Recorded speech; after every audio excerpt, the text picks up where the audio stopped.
খুব পুরনো সময়ের কথা, যখন পাহাড়ের কোলে এক রাজকীয় দুর্গ দাঁড়িয়েছিল। সেই দুর্গে একজন শাসক রাজত্ব করতেন। লোকেরা তাকে শাসক মশাই বলে ডাকত। মনের দিক থেকে তিনি খারাপ ছিলেন না, কিন্তু বুদ্ধি ও বিচক্ষণতায় খুব বেশি তেজস্বীও ছিলেন না। প্রায়শই তার মনে এই চিন্তা আসত যে আমার রাজত্ব কেন পিছিয়ে পড়ছে, আমার প্রজারা কেন উন্নতি করতে পারছে না, আর প্রতিবার শত্রুরা আমাকে ধোঁকা দিয়ে কিভাবে হারিয়ে দেয়। দরবারে বসা মন্ত্রীরা আর উপদেষ্টারা বড় বড় পরামর্শ অবশ্যই দিত, মোটা অঙ্কের বেতনও নিত, কিন্তু তাদের পরামর্শে না অবস্থার উন্নতি হতো, না প্রজারা শান্তি পেত। এই ভাবনা শাসকের মনকে অস্থির করে তুলত। একদিন তিনি ঠিক করলেন যে প্রাসাদ আর দরবার থেকে বেরিয়ে গিয়ে দেখা উচিত যে বাস্তবে তার রাজত্ব কী অবস্থায় আছে। হয়তো বিধাতা নিজেই কোনো ইশারা দেবেন। তাই তিনি তার সভাসদদের নিয়ে জঙ্গলের দিকে রওনা হলেন। ঘোড়ায় সওয়ার কাফেলা যখন জঙ্গলের গভীরে পৌঁছাল, তখন বাতাসে ঠান্ডা মিশে গিয়েছিল, পাখিদের আওয়াজ প্রতিধ্বনিত হচ্ছিল। ঘোড়া আর শিকারের পর যখন ফেরার সময় হল, তখন শাসকের চোখ হঠাৎ একটি পুরনো ধ্বংসাবশেষের ওপর পড়ল। ধ্বংসাবশেষের ছায়ায় এক বৃদ্ধ লোক বসেছিল, হাতে একটি ভাঙা লাঠি আর ঠোঁটে অদ্ভুত সব কথা। কখনো হাসত, কখনো কাঁদত, আর কখনো আকাশের দিকে তাকিয়ে বিড়বিড় করত। দূর থেকে তাকে পুরোপুরি পাগল মনে হচ্ছিল। শাসক থমকে গেলেন, মনে মনে ভাবতে লাগলেন, হয়তো ইনি সত্যিই পাগল, অথবা হয়তো এর এমন কোনো সত্য জানা আছে যা সাধারণ মানুষের বোধের বাইরে। কৌতূহল তাকে বাধ্য করল কাছে গিয়ে জিজ্ঞেস করতে। শাসক ঘোড়া থেকে নেমে নরম সুরে বললেন, হে বৃদ্ধ, তুমি কার সাথে কথা বলছ? কোথাও পাগল তো নও? বৃদ্ধ মাথা তুললেন, চোখে অদ্ভুত এক জ্যোতি ছিল। ধীর কণ্ঠে বললেন, পাগল তো তোমরা সবাই, যারা মিথ্যে খ্যাতি আর সম্পদের পিছনে দৌড়চ্ছ। আমি তো শুধু এই ধ্বংসাবশেষের সাথে কথা বলছি, কারণ এই ধ্বংসাবশেষই তোমাদের আসন্ন বিপদ থেকে বাঁচাতে চলেছে। শাসক আর সভাসদরা অবাক হয়ে গেলেন। সভাসদরা একে অপরের দিকে তাকিয়ে বলল, এ তো উন্মাদ মনে হচ্ছে, একে বিশ্বাস করা বিপজ্জনক হবে। কিন্তু মনে মনে হাসছিল যে যদি ইনি সত্যিই পাগল হন, তাহলে আমাদের কোনো ভয় নেই।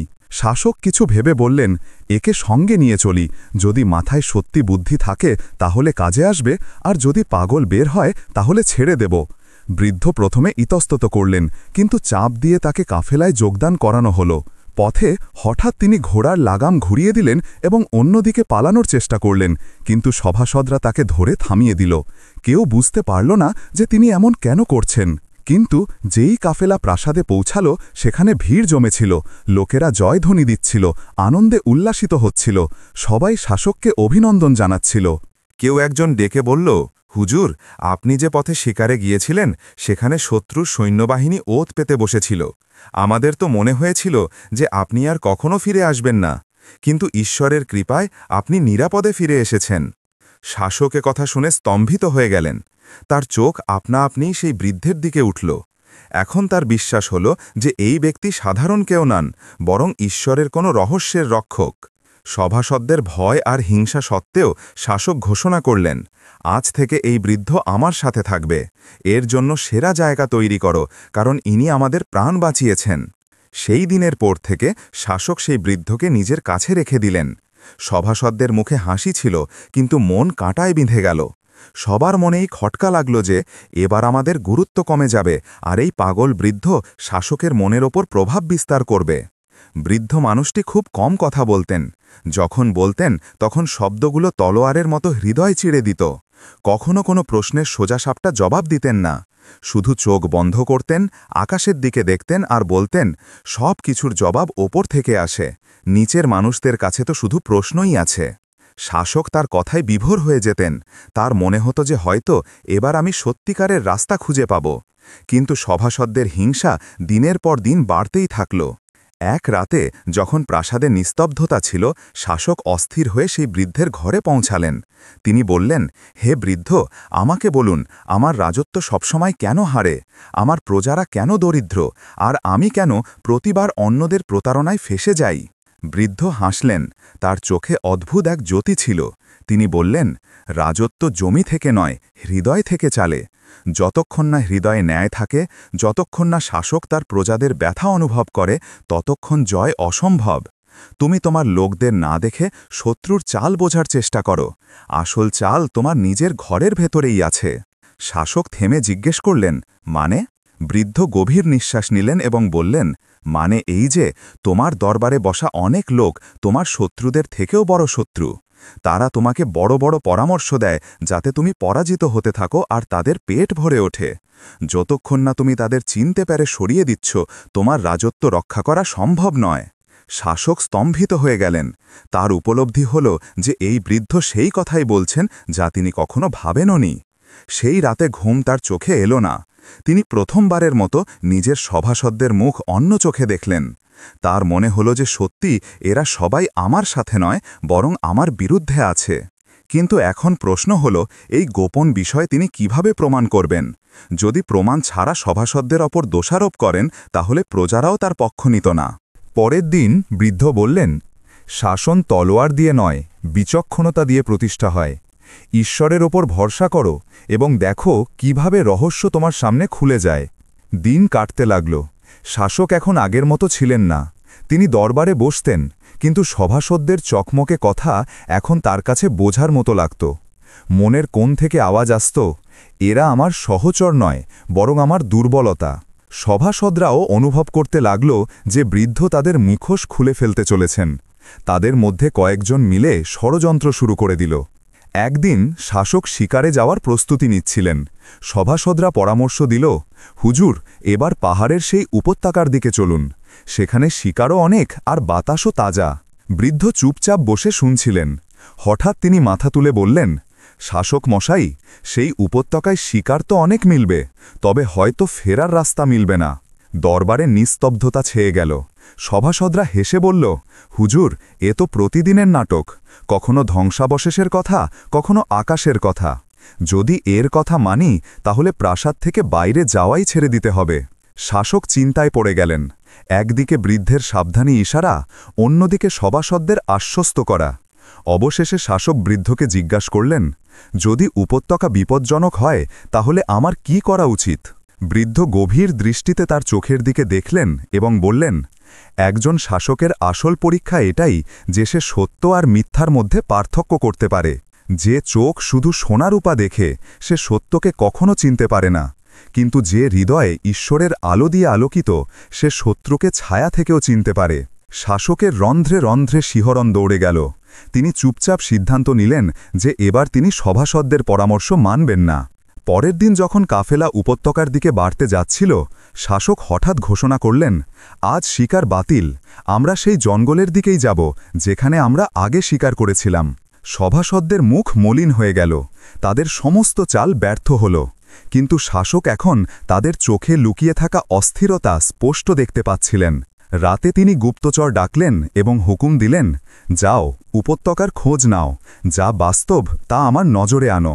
কয়েকদিনের মধ্যেই খবর এলো, হুজুর, সেই উপত্যকায় শত্রুর সৈন্যবাহিনী লুকিয়ে বসেছিল। যদি আপনি সেখানে যেতেন, তাহলে পুরো কাফেলা শেষ করে দেওয়া হতো। এ কথা শুনে শাসকের হৃদয় কেঁপে উঠল। এখন তার পুরো বিশ্বাস হয়ে গেল যে বৃদ্ধ সত্যিই ঈশ্বরের রহস্যের রক্ষক। এখন শাসকের মন সংকল্পে দৃঢ় হয়ে গিয়েছিল। তবে আসল পরীক্ষা তখনও বাকি ছিল, কারণ সভাসদরা শপথ নিয়েছিল যে হয় এই বৃদ্ধকে সরাবে অথবা নিজেরাই শাসককে। সভাসদদের রাতের ঘুম উড়ে গিয়েছিল। তারা নিজেদের মধ্যে ফিসফিস করে বলতো, যদি এই বৃদ্ধ আরও কিছুদিন প্রাসাদে থাকে, তাহলে আমাদের প্রভাব বন্ধ হয়ে যাবে। শাসক এখন আমাদের পরামর্শ শোনেনি না, আমাদের কোনো ষড়যন্ত্র করতে হবে। এক সভাসদ বলল, সবচেয়ে সহজ রাস্তা হল যে শাসকের মনে সন্দেহ তৈরি করা হোক। যদি শাসকের বিশ্বাস হয় যে এই বৃদ্ধ আসলে শত্রুদের গোয়েন্দা, তাহলে তিনি একে বের করে দেবেন। পরিকল্পনা তৈরি হয়ে গেল। পরের দিন দরবারে সবাই মিলে শাসককে বলল, হুজুর, এই বৃদ্ধ অদ্ভুত কথা বলেন। কে জানে ইনি শত্রুর পাঠানো গোয়েন্দা কিনা। আপনি দেখেননি, ইনি কখনো উপত্যকার খবর দেন, কখনো লুকানো শত্রুদের। কোনো সাধারণ মানুষ এত খবর কিভাবে জানতে পারে? আমাদের ভয় হয় যে ইনি এই গোপন বিষয়গুলো আমাদের বিরুদ্ধেই না ব্যবহার করেন। শাসক চুপচাপ শুনতে থাকলেন। সভাসদরা পরিবেশ গরম করে দিল। সবার মুখে মিথ্যে আনুগত্য ঝলকাচ্ছিল। শাসক বৃদ্ধের দিকে তাকালেন। এ কি সত্যি? তুমি শত্রুর রহস্য জানো? বলো, তোমার এসব কিভাবে জানা হয়? পুরো দরবার দম বন্ধ করে বসেছিল। বৃদ্ধ ধীরে ধীরে উঠলেন এবং বড় শান্তির সাথে বললেন, যদি আমি শত্রুর গোয়েন্দা হতাম, তাহলে আজ তোমরা জীবিত থাকতে না। আমি তো শুধু সেই আওয়াজ শুনি যা ওপর থেকে আসে, যা তোমরা শুনতে পাও না, কারণ তোমাদের হৃদয়ে সভাসদদের তোষামোদের কোলাহল ভরা আছে। দরবারে নিস্তব্ধতা ছেয়ে গেল। কিছু সভাসদ তিরবির করে উঠল। শাসকের মুখে বিভ্রান্তি ছিল। তিনি ভাবতেই পারছিলেন না। এমন সময় বৃদ্ধ হঠাৎ তার দিকে ইশারা করে বললেন, হুজুর, যদি আমাকে শত্রুর গোয়েন্দা মনে করেন তাহলে আমাকে বন্দী করুন, আর যদি আমাকে ঈশ্বরের রহস্যের রক্ষক মনে করেন তাহলে পরীক্ষা করে দেখুন। এই সভাসদদের মধ্যে কিছু এমন আছে যাদের বৈঠক রাতে শত্রুর শিবির পর্যন্ত যায়। এ কথা শুনে সভাসদদের রং উড়ে গেল। শাসক তৎক্ষণাৎ তার গুপ্তচরদের হুকুম দিলেন যে সভাসদদের প্রত্যেকটি গতিবিধির ওপর নজর রাখা হোক। কয়েকদিনের মধ্যেই সব সত্যি সামনে এলো। দরবারের সবচেয়ে বড় মন্ত্রী শত্রুর সাথে হাত মিলিয়েছিলেন। তিনি গোপন রাস্তাগুলো বলে শত্রুদের সৈন্যবাহিনীর চাল বুঝিয়ে দিতেন। শাসকের হৃদয় কেঁপে উঠল। এখন তার বিশ্বাস হল যে বৃদ্ধ যা বলেন তা সত্য। গুপ্তচরদের প্রতিবেদন সব রহস্য খুলে দিল। সেই মন্ত্রী যে বছর ধরে শাসকের সবচেয়ে কাছে ছিল, আসলে শত্রুদের গোপন বন্ধু বের হল। তার ঘর থেকে চিঠি, নিশানি এবং সোনার মুদ্রা উদ্ধার হল। শাসকের বিশ্বাসই হল না যে যাকে তিনি সবচেয়ে বেশি ভরসা করেছিলেন তিনিই তার রাজত্বের সবচেয়ে বড় বিশ্বাসঘাতক ছিলেন। দরবার ডাকা হল। বিশ্বাসঘাতক মন্ত্রীকে সামনে আনা হল। সভাসদদের মুখ ফ্যাকাশে হয়ে গেল। বৃদ্ধ নীরবে দাঁড়িয়েছিলেন। তার ঠোঁটে এক রহস্যময় হাসি ছিল। শাসক কাঁপতে থাকা গলায় বললেন, তুই এসব কেন করলি? আমি তোকে সম্মান দিলাম, সম্পদ দিলাম, আমার রাজত্বের চাবি দিলাম, আর তুই শত্রুদের সাথে লেনদেন করলি? মন্ত্রী মাথা নিচু করে বললেন, হুজুর, আমি একা নই। এখানে অনেকেই আছেন যারা শুধু নিজের সুবিধার জন্য আপনার সাথে আছেন। বাস্তবতা হল, প্রতিটি দরবারে চাটুকার শত্রুর থেকেও বেশি বিপজ্জনক হয়। এ কথা শুনে দরবারে নিস্তব্ধতা ছেয়ে গেল। অনেক সভাসদ কাঁপতে লাগল। শাসক রাগে কাঁপছিলেন। তিনি তলোয়ার টানতেই যাচ্ছিলেন যে বৃদ্ধ এগিয়ে এলেন এবং নরম আওয়াজে বললেন, হুজুর, তলোয়ার দিয়ে মাথা তো কেটে যাবে, কিন্তু শিকড় হৃদয় বাকি থাকবে। যদি আপনি সত্যিই আপনার রাজত্বকে রক্ষা করতে চান, তাহলে শুধু বিশ্বাসঘাতককে নয়, বরং বিশ্বাসঘাতকতার শিকড়কেও উপড়ে ফেলতে হবে। আর সেই শিকড় হল অবিচার আর মিথ্যে তোষামোদ। শাসক বৃদ্ধের দিকে তাকালেন। তার চোখে জল ছিল। তাহলে আমার কি করা উচিত? বৃদ্ধ বললেন, মানুষের মাঝে যাও, তাদের দুঃখ কষ্ট শোনো, সত্যের ওপর কায়েম থাকো, যদিও তা তোমার বিরুদ্ধেই হোক না কেন। যে তোমার সামনে সত্য বলে তাকেই কাছে রাখো, আর যে শুধু তোমার প্রশংসা করে তাকে দূর করে দাও। যতক্ষণ না শাসন হৃদয়ে ন্যায় বপন করবে, ততক্ষণ জমিনে শান্তি জন্মাবে না। এই শব্দগুলো শাসকের হৃদয়ে হাতুড়ির মতো আঘাত করল। তিনি সেই মুহূর্তেই ঘোষণা করলেন, আজ থেকে আমার শাসনের পদ্ধতি বদলে যাবে। যে বিশ্বাসঘাতক সে শাস্তি পাবে, আর যে প্রজার ব্যথা বুঝবে সেই আমার সাথী হবে। বিশ্বাসঘাতক মন্ত্রীকে শাস্তি দেওয়া হল। সভাসদদের সারি পরিষ্কার হয়ে গেল। প্রথমবারের মতো শাসক তার চারপাশে শুধু চাটুকারদের বদলে সত্যের পথে চলা মানুষদের রাখতে শুরু করলেন। বৃদ্ধ নীরবে দাঁড়িয়ে এসব দেখছিলেন। শাসক তার দিকে তাকিয়ে বললেন, তোমার ঋণ আমার ওপর দায়, আমার রাজত্বকে তুমি বাঁচিয়েছ, এখন তুমি আমার সাথে থাকো। বৃদ্ধ হাসলেন এবং বললেন, আমার কাজ শেষ হয়ে গেছে।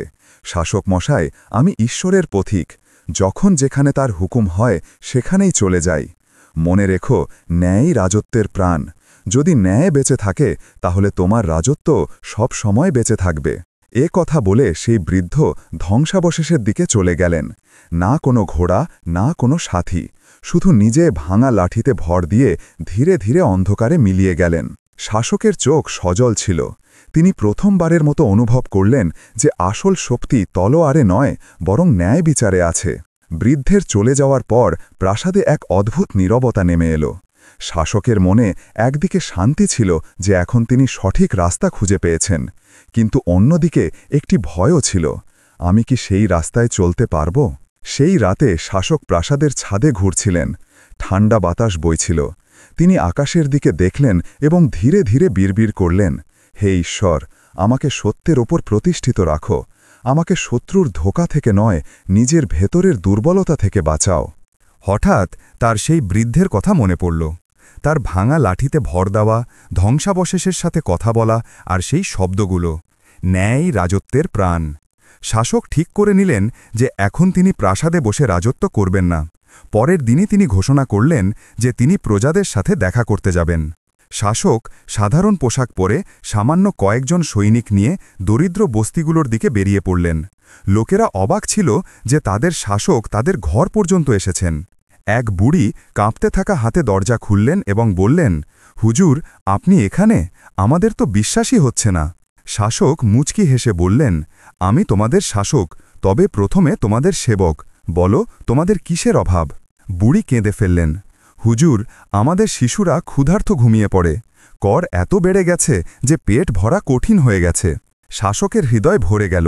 তিনি সেখানেই দাঁড়িয়ে সৈনিকদের হুকুম দিলেন যে এই বস্তি থেকে কর অর্ধেক করে দাও আর শস্যের ভাণ্ডার মানুষের মধ্যে বণ্টন করো। লোকেরা আনন্দে কাঁদতে লাগল। প্রথমবারের মতো তাদের মনে হল যে তাদের শাসক সত্যিই তাদের ব্যথা বোঝেন। এক গ্রামে এক শ্রমিক অভিযোগ করল, হুজুর, জমি ধনীদের কাছে। আমরা শ্রম করি, কিন্তু ফসলের অর্ধেক অংশ আমরা পাই না। যদি এই হাল থাকে তাহলে দরিদ্র কখনো উন্নতি করতে পারবে না। শাসক সেই মুহূর্তেই ধনী জমিদারকে ডাকলেন এবং বললেন, যদি তুমি গরিবদের অধিকার না দাও তাহলে তোমার এই জমি রাখার অধিকারও নেই। জমি সেই হাতের যে তাকে সেচ করে আর তাতে ঘাম ঝরায়। লোকেরা বিস্মিত হয়ে গেল। এই সেই শাসক ছিলেন যিনি গতকাল পর্যন্ত সভাসদদের কথায় আবদ্ধ থাকতেন। শাসকের এই পরিবর্তন সবার ভালো লাগল না। বেঁচে থাকা সভাসদরা এখন প্রকাশ্যে বিদ্রোহের ষড়যন্ত্র করতে লাগল। তারা বলতো, যদি শাসক এভাবে সিদ্ধান্ত নিতে থাকেন তাহলে আমাদের সম্পদ, আমাদের শক্তি সব শেষ হয়ে যাবে। এর চেয়ে ভালো যে আমরা শত্রুর সাথে হাত মেলাই। এক রাতে গুপ্তচররা খবর দিল যে কিছু সভাসদ চুপি সারে শত্রুর দূতের সাথে দেখা করতে যাচ্ছে। শাসক এবার তলোয়ার না তুলে একটি নতুন কৌশল ভাবলেন। তিনি দরবারে সবাইকে ডাকলেন এবং বললেন, আজ থেকে আমার দরবারে একটি নতুন আইন হবে। যে কেউ আমার বিরুদ্ধে বা প্রজাদের বিরুদ্ধে ষড়যন্ত্র করবে তার সিদ্ধান্ত আমি নয়, বরং জনসাধারণ করবে। জনসাধারণকে দরবারে ডাকা হল। বিশ্বাসঘাতক সভাসদদের সামনে দাঁড় করানো হল। প্রজাদের জিজ্ঞেস করা হল, তোমাদের হুকুম কি? ভিড় রাগে পুকারল, আমাদের বিশ্বাসঘাতকদের শাস্তি দাও। এরা আমাদের ক্ষুধার উপহাস করেছে, আমাদের শিশুদের অধিকার খেয়েছে। শাসক ঘোষণা করলেন, এখন থেকে রাজত্বের সিদ্ধান্ত শুধু তলোয়ার নয়, বরং ন্যায় আর জনতার আওয়াজ দিয়ে হবে। সভাসদরা কাঁপতে কাঁপতে মিনতি করতে লাগল, কিন্তু তাদের শাস্তি নির্ধারিত হয়ে গিয়েছিল। কিছুকে দেশ থেকে বহিষ্কার করে দেওয়া হল, কিছুকে জেলে ভরা হল। সেই রাতে শাসক একা প্রাসাদের মসজিদে বসেছিলেন, মনে চিন্তা করছিলেন, এসব কি আমি করলাম, নাকি সেই বৃদ্ধ আমাকে সঠিক পথ দেখিয়ে চলে গেলেন? হঠাৎ তার মনে হল যেন ধ্বংসাবশেষ থেকে সেই আওয়াজ প্রতিধ্বনিত হচ্ছে, শাসক মশাই, মনে রেখো, ন্যায় প্রতিষ্ঠা করা তোমার কাজ, ফল দেওয়া ঈশ্বরের কাজ। যদি উদ্দেশ্য পরিষ্কার থাকে তাহলে রাজত্বও সুরক্ষিত থাকবে। শাসকের চোখ থেকে জল গড়িয়ে পড়ল। তিনি সিজদায় পড়ে বললেন, হে ঈশ্বর, আমাকে ন্যায় থেকে কখনো দূরে করো না। বদলানো সময়ের সাথে রাজত্বও বদলে যেতে লাগল। এখন দরবানে চাটুকার নয়, বরং এমন লোক বসতে লাগল যারা সত্য বলার সাহস রাখত। গ্রাম গ্রামান্তরে সাহায্য পৌঁছাতে লাগল। জমির অধিকার শ্রমিকদের কাছে এলো। বুড়ির শিশুরা যারা গতকাল পর্যন্ত ক্ষুধার্ত ঘুমাত, এখন পেট ভরে খাবার খেত। লোকেরা একে অপরের সাথে বলতো, আগে আমাদের হুজুর শুধু নামের শাসক ছিলেন, এখন তিনি সত্যিই আমাদের পিতার মতো। বাজারগুলোতে সাজসজ্জা ফিরে এলো, ফসল ভালো হলো, ব্যবসায়ীদের বিশ্বাস বাড়ল। রাজত্বের প্রতিটি কোণ সমৃদ্ধির দিকে বাড়ছিল। এই অবস্থা দেখে শত্রুরাও অবাক হয়ে গেল। তারা ভাবল, এই সেই রাজত্ব যা গতকাল পর্যন্ত দুর্বল ছিল, যেখানে বিশ্বাসঘাতকরা শাসন চালাত। আজ এদের শক্তি দ্বিগুণ হয়ে গেছে। এখন এদের হারানো সহজ নয়। অনেক শত্রু সৈন্যবাহিনী যা আগে আক্রমণ করার ষড়যন্ত্র করত, এখন নিজেদের শিবির গুটিয়ে নিতে লাগল, কারণ তারা দেখল যে প্রজারা নিজেরাই তাদের শাসকের ঢাল হয়ে দাঁড়িয়েছে। ধীরে ধীরে পাশের রাজ্যগুলোতেও শাসকের নাম ছড়িয়ে পড়তে লাগল। লোকেরা বলতো, সেই শাসক যিনি চাটুকারদের দরবার থেকে বের করে দিলেন, যিনি গরিবের অধিকার ফিরিয়ে দিলেন, তিনিই আসল শাসক। সফর করা ব্যবসায়ীরা যখন দূর দেশে যেতেন তখন বলতো, অমুক রাজত্বে যাও, সেখানে ন্যায় মেলে, সেখানে শাসক নিজেই মানুষের খবর জিজ্ঞাসা করেন। এক সন্ধ্যায় শাসক দুর্গের বারান্দা থেকে ডুবন্ত সূর্য দেখছিলেন। বাতাসে এক অদ্ভুত সুগন্ধি ছড়ানো ছিল। তার এমন অনুভব হল যেন কোনো পরিচিত ছায়া তার পাশ দিয়ে গেল। হৃদয়ে হালকা একটি আওয়াজ প্রতিধ্বনিত হল, ন্যায় প্রতিষ্ঠিত আছে তো রাজত্বও প্রতিষ্ঠিত আছে। শাসক চমকে পিছনে দেখলেন, সেখানে কেউ ছিল না, কিন্তু তার বিশ্বাস হয়ে গেল যে সেই বৃদ্ধ, সেই ঈশ্বরের রহস্যের রক্ষক কোথাও না কোথাও এখনও তাকে পর্যবেক্ষণ করছেন। সময় যাওয়ার সাথে সাথে শাসক বৃদ্ধ হলেন।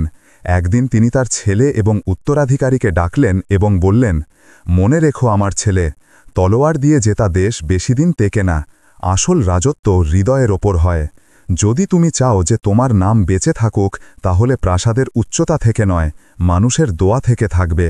বিশ্বাসঘাতকদের থেকে বাঁচা, চাটুকারদের থেকে দূরত্ব রাখা এবং সবসময় ঈশ্বরকে ভয় করা। ছেলে কেঁদে ফেলল। সে বলল, বাবা, সেই বৃদ্ধ কি কখনো ফিরে আসবেন? শাসক মুচকি হেসে বললেন, সেই বৃদ্ধ প্রতিটি রাজত্বে আসে যেখানে মানুষ রাস্তা ভুলে যায়, কখনো পাগল সেজে, কখনো ফকির সেজে, কখনো দরবেশ সেজে। তার কাজ শুধু এতটুকুই যে শাসককে তার আসল দায়িত্ব মনে করিয়ে দেওয়া। তিনি আসেন এবং চলে যান, কিন্তু তার কথা জমিনে সব সময় বাকি থাকে। এখন শাসক বয়স্ক হয়ে গিয়েছিলেন। বয়স্ক শাসকের মৃত্যুর পর তার ছেলে রাজত্বের সিংহাসনে বসলেন।